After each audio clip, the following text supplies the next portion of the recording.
Hi, I'm Jeff Stokes. Welcome to Jeff's Daily Dose of Encouragement. Today, I want to encourage you not to take things into your own hands. In Exodus 32, Moses had just gone up into the mountain. He'd been there a wee while, receiving commands from God and the tablets of stone, the Ten Commandments.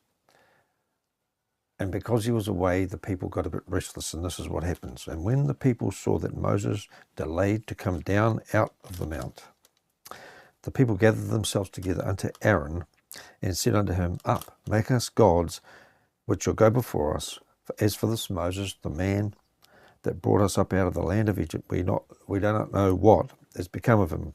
And Aaron said unto them, Break off the golden earrings which are in the ears of your wives, of your sons and of your daughters, and bring them to me.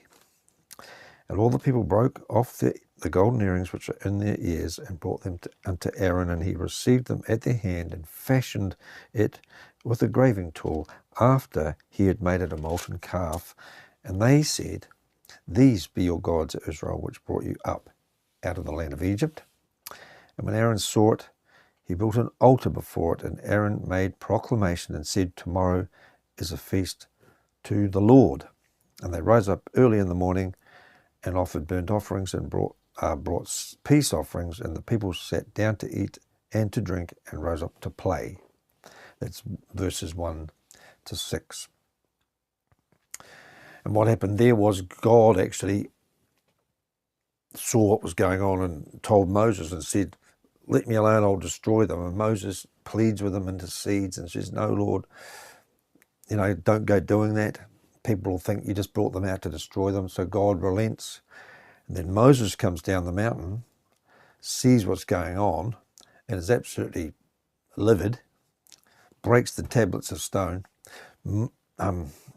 grinds the calf into powder, and strews it on the water, makes them drink it, and has a whole lot of the people killed. So he averts God's wrath, but then he ends up taking wrath out himself. Anyway, that's an aside. That ended up being a disastrous thing to do, because the people decided that they had a better way. They knew better. They took things into their own hands. Another situation is in Genesis chapter 16, where Sarah is barren. Sarah and Abraham. Sarah is barren. Sarai, she was at the time. And she told Abram to go into, her maid Hagar, and she bare Ishmael. And that caused all sorts of trouble, and has had trouble throughout the centuries unto this day. And then we have Saul in 1 Samuel 13. Samuel had told Saul, who was actually the people's king. God did not want them to have a king. He wanted to be their king, but they kept complaining that they wanted a king. So God said, let them have what they want. And then Saul is anointed king, and he's told to wait 7 days until Samuel turns up for the sacrifice. And Saul can't wait because of what's going on, and he decides to do it. And as soon as he decides to take matters into his own hands, Samuel turns up and says, what are you doing?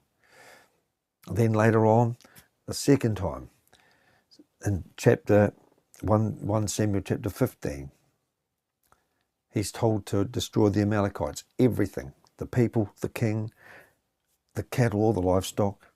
But Samuel turns up, and Saul says, look, I've obeyed the Lord. And he says, how come I can hear all these sheep bleating and these oxen lowing? What? You haven't obeyed God? And that's where the famous words come, to obey is better than sacrifice, And again, this is the point at which Saul was afflicted with a demonic spirit. Because why? He took matters into his own hands. In other words, it's like when we take matters into our own hands, it's like we're playing God instead of letting God be God and doing what he says. And it doesn't always, situations don't always end up having to be disastrous, but they can be, depending on what you do. And so we need to fear God and just let him be God and do what he says, and not take matters into our own hands, because it just ends up making terrible messes. And I've done that in my own life, I confess, way back. So we've just got to hands off.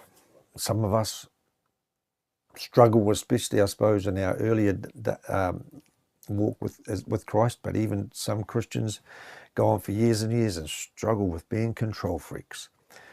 And so we can't wait for God. We have to do it our own way and take matters into our own hands. It's disastrous. If you don't know the Lord Jesus Christ, if you confess with your mouth the Lord Jesus and believe in your heart that God raised him from the dead, you will be saved. For whosoever shall confess that Jesus is the Son of God, God dwells in him and he in God. God bless you. Have a great day.